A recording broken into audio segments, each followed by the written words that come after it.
ఇవాళ మొదటి పదం అండి. ఇది చాలా ఇంపార్టెంట్ అని చెప్పొచ్చు. Get, got, got. మోడర్న్ ఇంగ్లీష్‌లో గాట్‌న్ లేదండి. గాట్. Get, got, got. దేని మీనింగు పొందు. ఏం పొందటం అండి? కాల్స్ పొందటం, సాలరీ పొందటం, మనీ పొందటం, సన్‌లైట్ పొందటం, లెటర్ పొందటం, అంటే ర్యాంక్స్ పొందటం, మార్క్స్ అంటే పొందటం అంటే రావటం. ఓకే. ఎలాగా చెప్పుకుందాం. నాకు గత రాత్రి ఒక ఫోనొచ్చిందండి.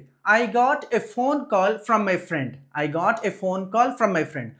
I got an email from my boss. నాకు బాస్ నుంచి ఈమెయిల్ వచ్చింది. He gets a good salary every month. అతనికి మంచి సాలరీ వస్తుంది, పొందుతాడు. పొందటం అంటే రావటం అండి. Get right. She got a lottery she has got a lottery in the recent past. ఆమెకి ఈ మధ్య మంచి లాటరీ వచ్చింది, పొందింది, తగిలింది ఇలా కూడా. నెక్స్ట్ అండి, this room gets a little sunlight. ఈ రూమ్కి కొంచెం వెలుతురు మాత్రమే వస్తుంది. This room gets a little sunlight. ఈ రూమ్కి కాస్త సన్లైట్ మాత్రమే వస్తుంది అని చెప్తున్నానండి. He gets good marks every time. అతనికి ప్రతిసారి మంచి మార్కులే వస్తాయి. He got first rank in the last examinations.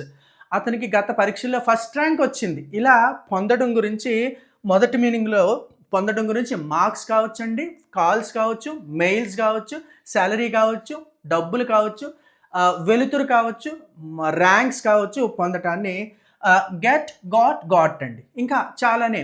Next అండి, ఇంకేంటి, తీసుకురావడం అంటే పొందటం అండి. I have to go to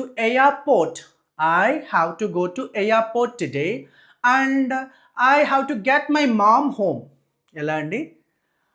I have to go to airport. నేను ఇవాళ ఎయిర్పోర్ట్కి వెళ్ళాల్సి ఉంది. To get my mother home. మా అమ్మని ఇంటికి తీసుకురావడానికి. తీసుకురావడం అనే మాటలా కూడా ఈ గెట్ని వాడతారండి. అంటే మా అమ్మని ఇంటికి పొందడం కోసం. అలా అనం కదా, తీసుకురావడం అంటాం. Can you please get me a glass of water. దయచేసి నా కోసం ఒక గ్లాసు నీళ్లు పొందుతారా అనం కదా, తీసుకొస్తారా. Please go fast and get a doctor here. తొందరగా పొండి, డాక్టర్ని తీసుకురండి ఇక్కడికి. That is the meaning of get, got.